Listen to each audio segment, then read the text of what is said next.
What's up everybody? We are Deanna and Phil. Deanna here is from the US and I, Phil, am from Germany, and this video is gonna be my first impressions and things that I noticed are different in the United States. If you followed our channel, you know that we were apart for the last month. Deanna was in South America, I stayed back in Germany, and we just reunited in the US a couple days ago, and it kind of looked something like this.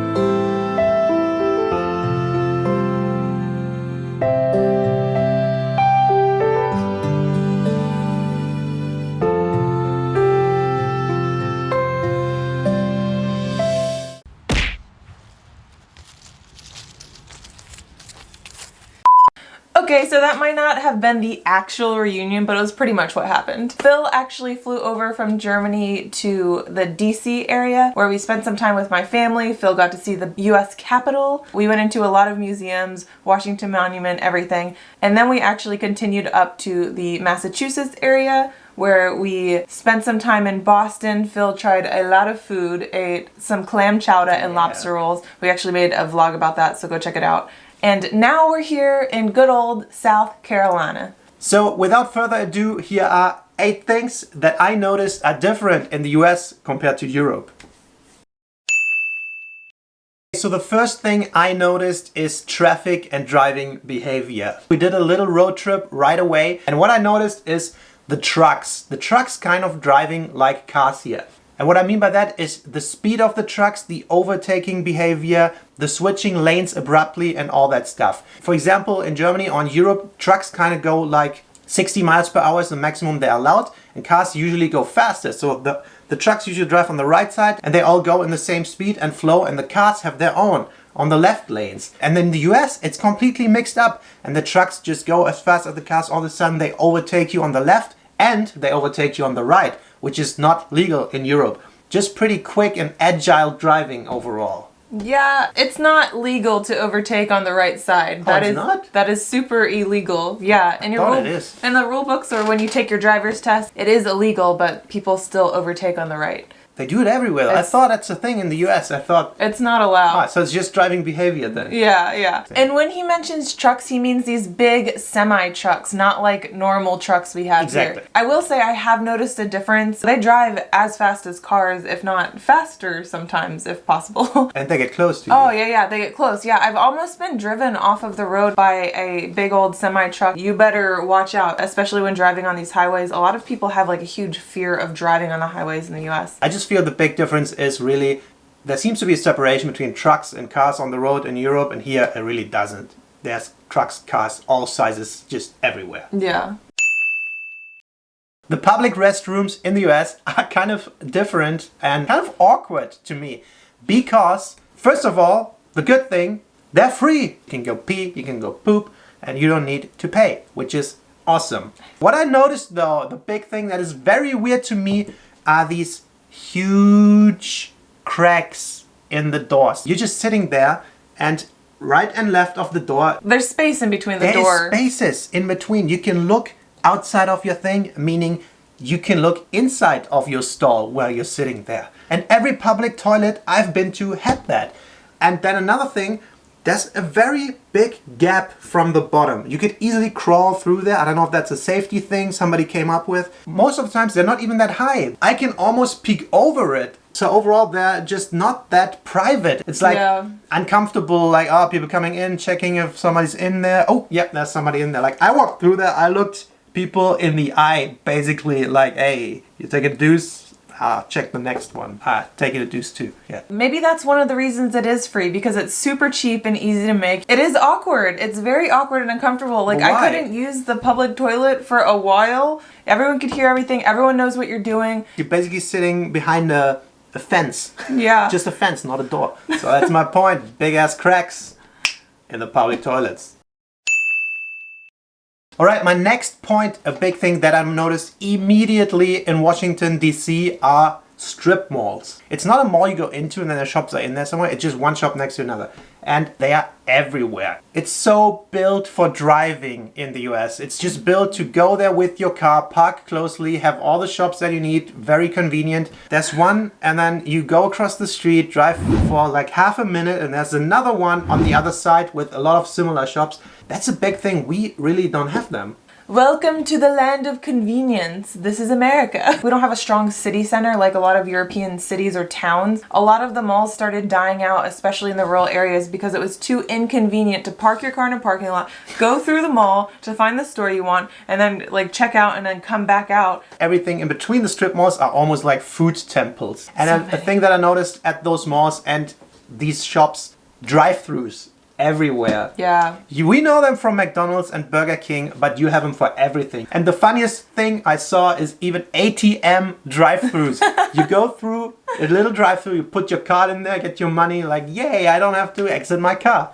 That's awesome. If you have to deposit a check, you could go to the ATM drive-thru. There's someone on the other side, and then they send you your money back if you want to like cash that or just deposit a check. It's so amazing. The legend has it they're building a drive-thru public toilet right now. I don't think so. You just go by car. All right, next point. Americans do not use shower gel. What? We were on the road, we were in hotels. What I noticed, wanting to take a shower, there always is shampoo and weirdly, there always is conditioner. But no shower gel, wasn't there. Next hotel, same thing. But what they do have is a classic good old prison bar soap. The one you bend over for because you drop it. You don't drop shower gel. If you drop shower gel, you don't pick it up. That's why they invented shower gel. I don't think that's all Americans. I think it's just the peasantry hotels that we were staying at. We ain't luxury lifestyle. But I go to the supermarket looking for shower gel because I wanted to buy some. And there's like the toiletry section and you have like problems finding a shower gel. But then I look down and there's like 8 different types and 20 different sizes of bar soaps. So there has to be something about that. I don't know, maybe. Let us know if you use bar soap or if you use shower gel, Exactly. because I'm curious. That would be interesting. I really don't think it's an American thing or not. Do I you think use it's bar soap? I personally do because I like the suds. All right, other things I noticed in the bathroom, or especially the shower. The shower heads are always fixed on the wall.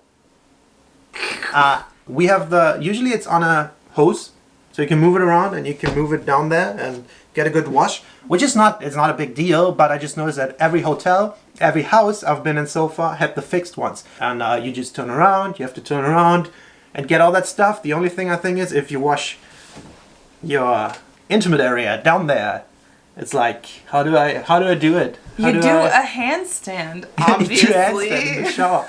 Because if you have the hose, you can be like, ooh, ooh, ooh, and clean it with some pressure. Now I know why he takes so long in the shower. Yeah. I think, again, it goes to luxury because the more expensive and the fancy people have the moving shower heads, I feel like. I think every standard house... Get them for $10 at Amazon. Germans shower fancy. Next point. Supermarkets and supermarket pricing. Oh my god, everything is so expensive. And we notice from traveling, Germans' supermarkets are pretty cheap. And we don't know it in Germany. We rant about how expensive everything is, but it's cheap. In the US, the prices just seem so high. Even the sales tax is not included, and that's the thing that drives me crazy. Why would you put a price on something if that's not what you have to pay? If it's $3.89, you end up paying all three. The sales tax, it drives me crazy, but that's how it is. This never bothered me until I started traveling, and especially until I met Phil. Like, he points it out all the time, and I'm The sales tax. Yeah, the sales tax and the prices. I'm so accustomed now after traveling to see it's $25. You're only gonna pay $25. But either way, coming back to the prices, to the high prices, to be honest, after the first 2 or 3 visits to the supermarket, I thought, oh my god, we cannot ever live here. It's impossible. You have to be rich. I don't understand it. But now that I've been to a couple more, you start noticing it's not as bad because most of the package sizes are just way bigger. than in Germany. So again, you have to look at the price-performance ratio. Preis-Leistungsverhältnis. Exactly, you have to look at that and see what you get for like 100 grams, or as they do here, per ounce or per pound. And then if you calculate, it's like not as bad anymore. It's still more expensive. It is. I agree with you, especially at first glance, but I think a lot of people who are on a budget tend to go to the cheaper supermarkets, or they try to get things on sale. Like coupons are a huge thing in the US. I think that's the key to like surviving on a budget here. Aldi and Lidl just opened up here, and now we have Trader Joe's popping up everywhere. Yeah. All German supermarkets. They have a really good affordable prices, and it's pretty cheap. It's crazy. For your understanding. For us, pretty expensive. From a US based standard, like if it's pretty cheap. Pretty expensive. Germany's taking over. Another thing that didn't take me long to notice is leftovers. There's just a big leftovers culture in America. It's true. And here's the weird thing. Thinking back about the supermarket package sizing, everything is huge. You buy in bulk, everything is big. And I was wondering, okay, there's definitely a problem in the US with overweight people, right? And I was wondering if the package sizing plays a role. However, if you go eat out, surprisingly to me, I feel like the portion sizes are kind of small. Yeah. All the fast food chains, if I go to Chick-fil-A, it's not a big meal. If I go to Wendy's, it's not a huge burger. We've been to a small southern barbecue joint, got a little pulled pork sandwich. Wasn't big, wasn't huge. Yeah. I have absolutely no problem finishing anything I ordered so far. And I'm a good eater, right? I eat too much. Yeah, I try to eat less, but I'm not that crazy. But the people do not finish their food. And then they're like, excuse me, waiter, can I get a bag to go, please? And just in an American accent. And they just get a little box, or they wrap it up, and the fridges are full of leftovers, and you can eat for that another day, which is nice. I just don't understand. It's kind of contradicting the people sizes, because I feel like the meals are not huge, and everybody takes it home. And if you would do that in Germany, if you don't finish your pizza, you have half a pizza left over, most of the times they just throw it away. That's such a waste. Any place where you eat from a plate with a fork and knife, if you have leftovers, they're just gone. You don't take it home. That's crazy to me. I feel like it's a little ironic. We have an obesity and overweight problem, but also a lot of people take leftovers. There are some people who like hate leftovers, but I'm not about wasting food. And also, we like to get free stuff in the US, whether it's like free chips and salsa, free breadsticks, bottomless french fries. We fill up on those things, and then you take the half of your entree, the one you actually paid for, home. Well, it's expensive to eat out. Well, at least maybe that's just me. I don't think anyone brings home like... Yes, they do. No, not fast food leftovers. You're not going to McDonald's eating half of your burger and like putting that away. It's more of like sit-down restaurants. It might be. Let's say it might be. When you go to a nice Mexican restaurant, you are going to bring leftovers home. I want to see a burrito I can finish. You finish a burrito. Show me a burrito that I cannot finish and I want to take home. Challenge accepted. Leftovers. You always have to have the last. Okay, next point I noticed, and which I absolutely love, is free water everywhere.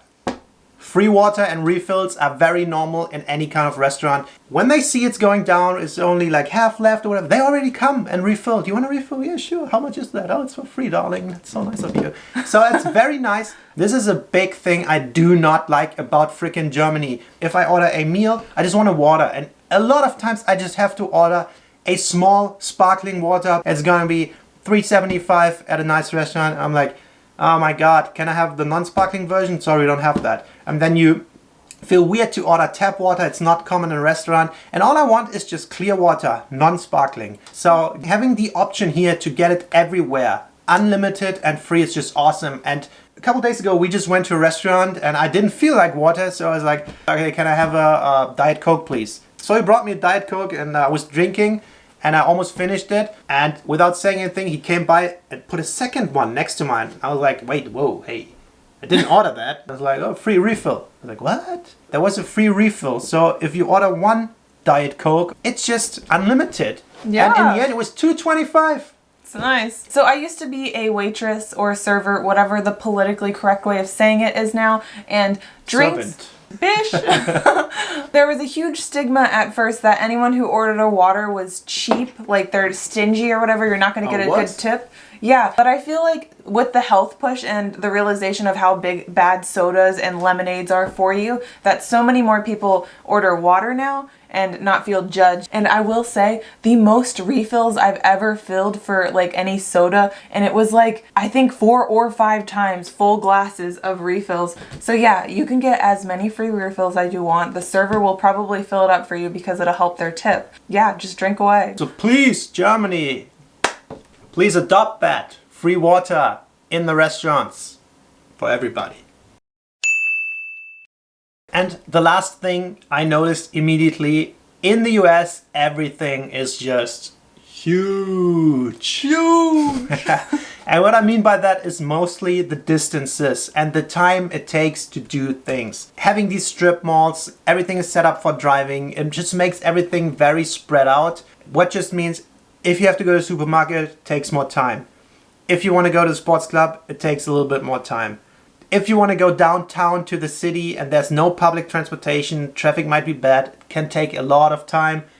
If you want to visit your grandmother in Washington State, you better take a year off.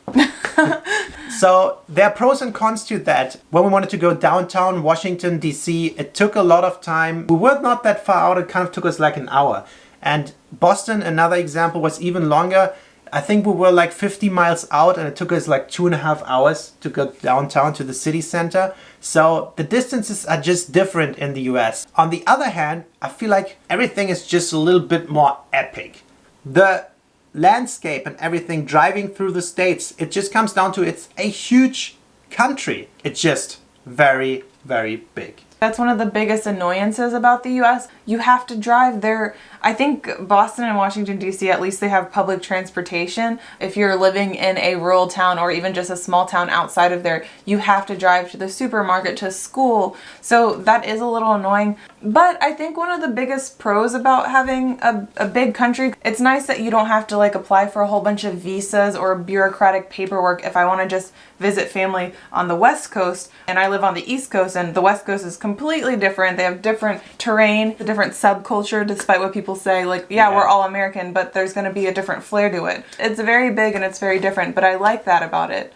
I just think about the landscapes and what I could visit. Like, you have snowy mountains that are super big. Yeah. You have deserts. You have oceans, different oceans on that side, Gulf in the middle. Texas different, Washington State, you have the Sasquatches running around. Just imagine how much time it would take to see everything. That's just what my impression was. It's just big. And yeah, it takes sometimes a lot of time to do smaller things, but then you have opportunities to do awesome things. We like it big in the US. Alright, so that sums it up for now. Those were my first impressions of the US and things that I noticed right away. Small things, big things that are different. Let us know in the comments if you agree with those or if you think some of them are weird or you haven't heard about them. Also let us know if you have any other things that you might have noticed the first time when you came here. We'll be seeing more of the US and spending more time, so we'll get him accustomed and Americanized. As always, thank you so much for watching. And we'll see you next time from the Americas. Bye. Bye.